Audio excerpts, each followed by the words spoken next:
Nagsimula ang lahat noong 2015 nang iniwan ko ang mag-ina ko para magtrabaho sa Saudi Arabia para mabigyan ng magandang kinabukasan noong nag-iisang anak pa namin na si Kalel na di lingid sa alam ng karamihan.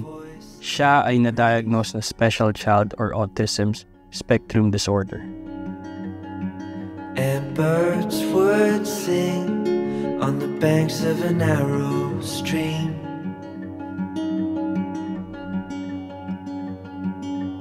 These memories will stay with me.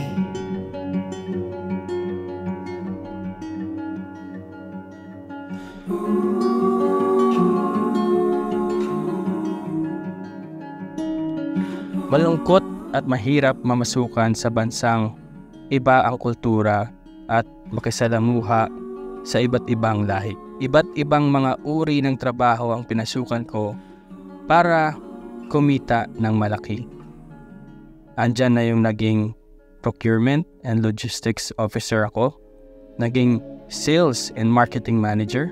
Siyempre, di mawawala yung mga stress ka sa work dahil sa dami ng deadlines na kailangan habulin at mga trabahong kailangan tapusin. Nakakalungkot pero bawal tambayan dahil nakasalalay sa pag-work ko ang pagkain na may ibibigay ko sa pamilya ko.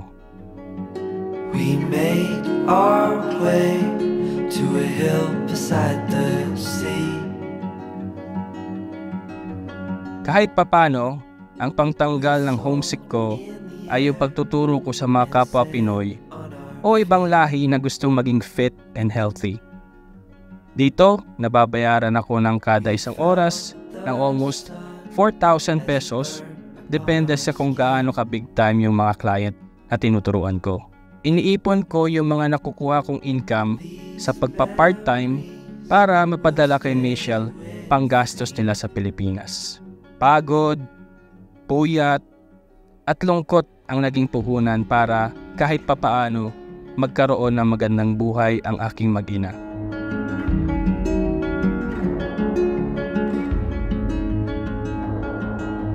Now I'm far away. These memories still remain. Now I'm far away. You stay. Isang araw, tumawag si Michelle dahil sa nagkaroon ng sakit ang anak namin, pneumonia, sa edad na 3 years old.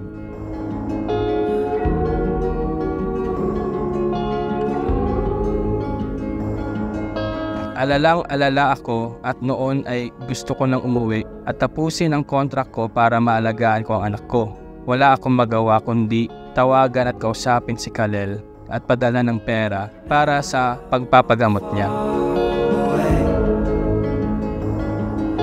Buti na lang, andyan si Michelle na kahit puyat din sa pagtatrabaho ay ginagampanan pa rin niya ang pagiging ulirang at mapagmahal na ina. Kaya naisip ko noon na hindi sapat na maging OFW, lalo na kung di mo kasama ang pamilya mo dahil gumagastos ako doon at sila dito sa Pilipinas at hindi ko pa sila kasama.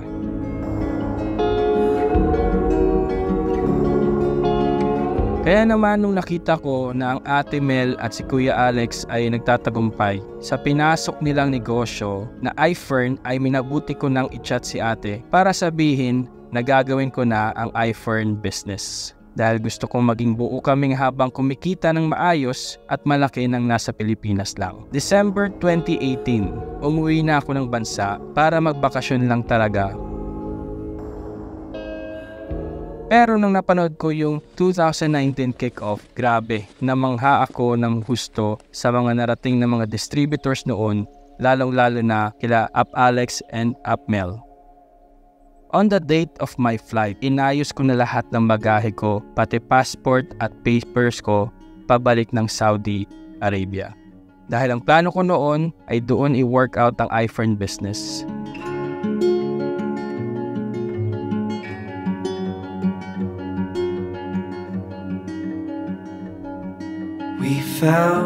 Pero nung paalis na ako, nalaman ko na lang na wala na yung passport sa bag ko at tinawagan ko si Michelle. Dala-dala niya pala dahil ayaw na niya akong paalisin ng bansa noon.